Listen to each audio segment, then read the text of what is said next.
और उन जैसा ना बने। एक दीवाना है बेचारा, वो मिलाद पर ऐसे जोर जोर से तकरीरें करता है?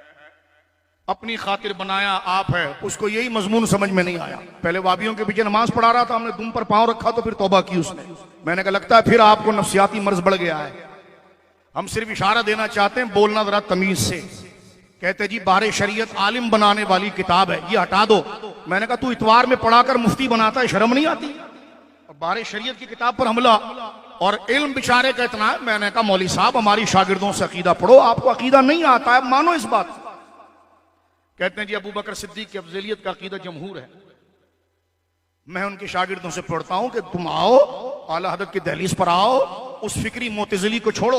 उस बेचारे को पता ही नहीं, उसका नफ्सियाती है कि मैं बहुत बड़ा शेखुल इस्लाम हूं। मैंने कहा तुम नहीं हो तो अपने जूते में आ जाओ, आपको आपकी नफ्सियात मार रही है, आप में वक़्त नहीं है, आपको पता ही नहीं। कहते जी सीना तान कर कहते हैं हम रसूलुल्लाह के जन्नत रसूलुल्लाह की। तो अबे मुफ्ती इसमें कौन सी गलत बात है? मैं तो सिर्फ आना नहीं चाहता इस पर, क्योंकि जब आते हैं हम ना तो फिर मुकम्मल करते हैं काम। आपको सिर्फ इशारा दे रहे हैं, अपनी बोली पर तवज्जो कर ले और समझ जा, ये एकेडमियों के नाम पर जो तूने धंधा शुरू करा है ना सुन्नियों को ढीले करने का, तो इंसान का बच्चा बनकर बिल्कुल ठीक हो जा। हम सिर्फ इशारा दे रहे हैं कि तमीज से, कभी सैयदना सिद्दीक अकबर की अफजलियत के लिए गलत मसला, कभी सरकार की शफात के लिए गलत मसला, कभी मिलादुन नबी के लिए गलत तशरीह, गलत ताबीर। मैंने कहा उनके इसलिए मैं कहता था कि देव की दोस्ती अच्छी नहीं, टीवी की मोहब्बत में वहाबियों की दलाली ना कर, पूरा सुन्नी टीवी पर भी बन और बाहर भी बन। लिहाजा यही पैगाम तेरे और तेरे कारिंदों को दे रहा हूं।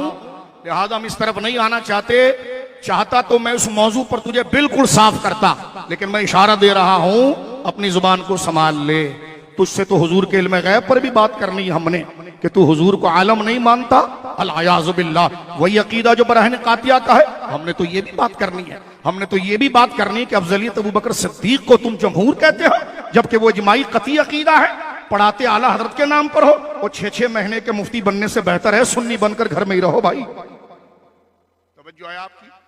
लिहाजा जलसों में गला फाड़ने के बजाय कुछ पढ़े मुफ्ती साहब, पढ़े। तकरीर आपका शोबा नहीं, आपको अकीदा बताना आपका काम ही नहीं, और आप इन चीजों को छोड़ दीजिए। आपको तो आला हज़रत का जुज़विया इसलिए समझ में आया कि नमाज किसके पीछे पढ़नी है, तो घुटना टेक कर अकाबिर के सामने माफी मांग ली आपने। तो लिहाजा हम सिर्फ ये कहना चाहते हैं कि चुप करें आप। सिर्फ हमने झटका दिया था तो बगैर मुनादरे के माफी हो गई थी। लिहाजा हम आपकी खिदमत में फिर कहना चाह रहे हैं कि जो शेर है, ये जो मामलात है, ये तुम्हारा फन ही नहीं है। तुम हो खुश्क दिमाग के, तुम्हें क्या पता इश्क क्या होता है, ताबीरात क्या होती है, जिस तरफ आप जा रहे हैं वो हैसियत क्या होती है। खैर आगे चलिए। ये सारा जख्म कब लगता है? जब बंदा अगलों से अगियार से मुतासिर हो। ये अगियार से मुतासिर होने की चीजें हैं, तवज्जो है। ये अगियार से मुतासिर फिक्री सुलह कुल्लियत है, और इसी से धंधा फिक्री मिनाजी भी बनता है। तो ये फिक्री सुलह कुल्लियत है। आप खतरनाक वादी में दाखिल हो चुके हैं, अपने आप को रोकें। इमाम अहमद रजा जैसी शख्सियत कौन सी है मेरे दोस्तों बुजुर्गों, जरा तवज्जो रखिएगा। ये वो हस्ती मुबारक है कि सिर्फ ये खुदा के दुश्मनों से बचाती ही नहीं, बल्कि उनके करीब जाकर बंदा हो हमारा लेकिन फिक्र उनकी रखे तो उस रेड लाइन से भी बचाती है। क्योंकि खरबूजा खरबूजे के साथ बैठकर रंग बदलता है, इसलिए बदमजहब की सोहबत, उसकी किताब, उसकी दिलचस्पी उसके आगे देकर ललचाना अच्छी बात नहीं है। बंदा मुतासिर होता है, बात करता है, लिहाजा मसला बयान करे तो मसला भी अकाबिर से बयान करे और उसकी तशरीह और ताबीर भी अकाबिर से लेकर आए।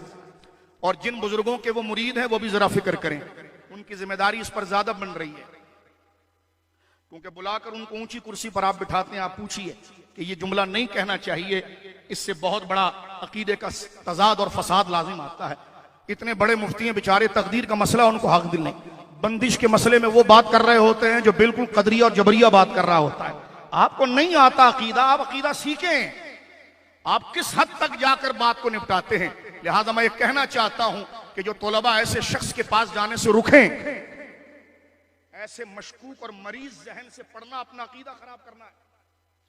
लिहाजा ऐसे शख्स से ललचाकर इल्म उससे हासिल करें, इल्म उससे हासिल करें कि जिसको अहले सुन्नत का नज़्म और तवाज़ुन और बैलेंस पता हो।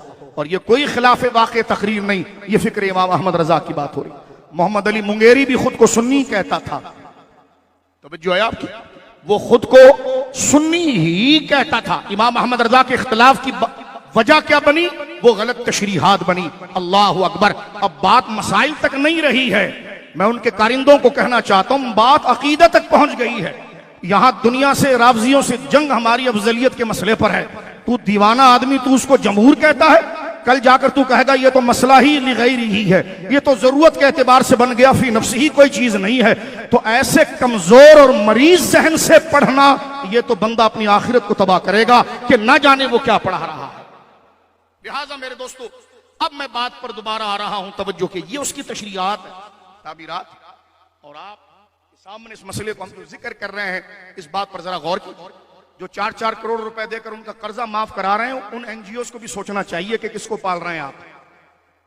जो है हाजियों का कर्जा आप उतार रहे हैं, ये ज़कात तुम्हारे बाप की थी, तो लिहाजा आप भी फिक्र करें। जब चंदा देते हैं तो फिर देखें भी कि पढ़ाया क्या जा रहा है, बोला क्या जा रहा है। आप भी ये रहें, ऐसा ना हो कि आप पर बोलना हम पर वाजिब हो जाए। हम सिर्फ ये बातें कर रहे हैं, और ये बात करना हक है। जब माशरे में अकीदे की खराबी की बात आ जाए तो शरीयत अमर बिल मारूफ और नही अनिल मुनकर को वाजिब करती है। नफसानी ख्वाहिश नहीं, उस वजूब के बात पर बात कर रहे हैं। नाम इसमें तफजील होने से कोई इसमें तफजील नहीं हो जाता। लिहाजा हमारी किताबों में मुबालगा और इसमें तफजील की तारीफ अलग अलग लिखी गई है, उसको हजरत दोबारा पढ़ लें और मौजूदा उलमा के अंदर अपने मकाम को समझकर अपनी खाल में वापस आ जाएं।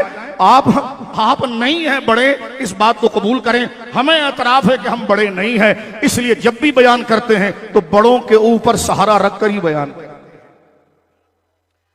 लिहाजा मेरे दोस्त बुजुर्गों, इसको मुखालिफत समझने वाला मुतासिब होगा या उसके दिल में, क्योंकि कुएं से जब तक कुआं पाक नहीं होता, जब तक वो नजिस चीज ना निकाली जाए, बंदे की मोहब्बत अकीदे के सामने आ जाए, ये बकवास करना कि आलिम बनाने वाली किताब नहीं है। मैंने कहा तू सिर्फ इतवार को पढ़ाकर मुफ्ती बना सकता है, तो तू खुद जो फतवा बारे शरीयत से दे रहा है, शर्म नहीं आ रही कि तूने वहां से सारी किताबों को समझा है? अकाबिर की किताबों की ताबीर ये होगी, इस पर भी बात कही जाए कि चुप रहो। इंतहा यहां तक पहुंच गई है कि जनाब ऐसा अकीदा पनाने वाला शख्स, इससे तदरीसी खिदमत लेना जायज नहीं हो सकता कि आए दिन जो अकीदे की इतनी कमजोर बात कर गुजर जाए, कर जाए। उलमा और अकाबिर को इस पर खामोश नहीं रहना चाहिए। न जाने अंदर खाते में लोगों को और बच्चों को क्या पढ़ाया जा रहा हो। और बिलखुसूस ये कहना कि हुजूर को आलम मानना, कायनात में सबसे बड़ा आलिम मानना, ये ईमान और कुफ्र का मसला नहीं है। अबे तेरा दिमाग खराब हो गया, या जरूरियात दीन का मसला है?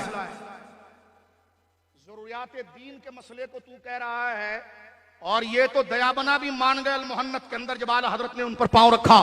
और ये अहले सुन्नत का जरूरियात का मसला है कि कायनात में सबसे ज्यादा इल्म अल्लाह ने जनाब मोहम्मद रसूलुल्लाह को अता फरमाया। इस सतह पर आकर इतनी कच्ची बात करना, कच्ची बात जब निकलती है जब बंदा कच्चा सोचता है, और कच्चा सोचता जब है जब कच्चा पढ़ता है। लिहाजा हम कहना चाहते हैं खालिसुल एतकाद फिर हमारे किसी शागिर्द से पढ़ ले तो पता चल जाए कि इस मसले को इस नौइयत से नहीं बयान किया जाता। इमाम अहमद रजा से निकाह तलाक का मसला पूछा जाए तो 1-2 लाइनों में जवाब देते हैं। हुजूर की निस्बत या अंगूठा चूमने का मसला बयान किया जाए तो 300 सफ़े की किताबें लिख देते हैं। वो मसला अपने बयान में मुस्तहब होता है और अपनी फिक्र के अंदर जरूरियात दीन होता है, क्योंकि हुजूर की अजमतें से। मेरे दोस्तों बुजुर्गों, हमें चाहिए कि अगर हम अपनी आखिरत को दुरुस्त करना चाहते हैं तो आला हजरत जैसी अजीम हस्ती, और आला हजरत से मुराद माअज़ल्लाह किसी के जहन में ये ना रहे कि माअज़ल्लाह वो गरीब नवाज से बड़े हो गए तो बस अस्तगफिरुल्लाह। बाज लोग ये भी जहन बना लेते हैं खामखा। आप तो कभी गरीब नवाज का नाम ही नहीं लेते, आप तो आला हजरत ने कभी गरीब नवाज की मनकबत ही नहीं लिखी। तो मैंने कहा तूने ढोल पीट के क्या काम कर लिया? गरीब नवाज की फिक्र पर जिसने पहरा दिया वो इमाम अहमद रजा था। कितना बड़ा इल्जाम और झूठा। मैंने कहा तुम्हारे अंदर बात और है, इसलिए कि इमाम अहमद रजा ने शरीयत में तुम्हें कस कर रखा कि पीर हो तो शरीयत पर चलोगे, मुरीद हो और तुम्हें यह नहीं चाहिए, तुम्हें चाहिए कि यूनिफॉर्म बन के पहनकर पीर बने, बाद में जो चाहे डिंगा मस्ती करें। इमाम अहमद रजा रसूलुल्लाह की शरीयत का वो वफादार है। वो कहता है कि जब मनसब शरीयत का है तो उसकी शरायत, उसके जवाबित और उसके तमाम नज्म का ख्याल रखना पड़ेगा। इसलिए उमूर बिदआ पर सबसे पहले बर्रे सगीर पाक व हिंद के अंदर इस्लाम के खिलाफ गलत रसूमात का तफसीली रद्द जिसने किया है वो इमाम